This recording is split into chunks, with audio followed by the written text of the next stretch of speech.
அவ்வளோதாங்க. இந்த குட்டி பேக்கை செஞ்சு முடிச்சிட்டிங்க. குட்டீஸ்ங்களுக்கெல்லாம் இது ரொம்ப ரொம்ப பிடிக்குங்க. இது வந்து இந்த ஸ்ட்ராப் வந்து ஒரு பீடும் ஒரு இந்த குரோச்சட்லேயும் போட்டிருக்கீங்க. இது வந்து பார்க்குறதுக்கு வந்து ரொம்ப ரொம்ப அழகாக இருக்கும் இல்லையா? குழந்தைங்களுக்குலாம் இந்த மாதிரி போட்டால் அதுக்காக போட்டிருக்கேன். அதுக்கப்புறம் இதில் ஜிப்பும் வச்சுட்டேன்.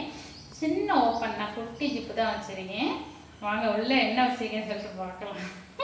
ஒன்றும் இல்லைங்க, சும்மா நூலை தான் எடுத்து உள்ளே வச்சுருக்கேன். இவ்வளோ நூலையும் உள்ளே அமைச்சு வச்சுருக்கேன். நிறைய ஸ்பேஸ் இருக்கும் பாருங்கள், நிறைய ஸ்பேஸ் இருக்கும். சின்ன மொபைல்லாம் கண்டிப்பாக வச்சுக்கலாம். இப்போ ரொம்ப பெரிய மொபைல் வைக்க முடியாது, ஆனால் நிறைய ஐட்டம் வச்சுக்கலாங்க. லிப்ஸ்டிக்லேருந்து நெயில் பாலிஷ்லேருந்து அந்த மாதிரி பாப்பாங்களுக்கு வேணுங்கிற ஐட்டம் ஃபுல்லாக வச்சு அவங்கள்ட்ட கொடுத்துலாம். ஏன்னா அவ்வளோ இடம் இருக்குது பாருங்க எப்படி இருக்குது அப்படின்ட்டு.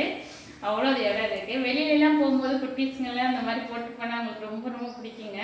உங்களுக்கு வேணும்னா சொல்லுங்கள், கண்டிப்பாக செஞ்சு தரேன். சரிங்களா? குட்டீஸுங்களுக்குலாம் வாங்கி கொடுத்தீங்கன்னா அவங்க ரொம்ப ஹாப்பியாக இருப்பாங்க. யாருக்காவது ரிட்டர்ன் கிஃப்ட்லாம் கொடுக்கணும்னா உங்களுக்கு அந்த மாதிரி செஞ்சு வேணும்னா சொல்லுங்கள், கண்டிப்பாக செஞ்சு தரேன். சரிங்களா?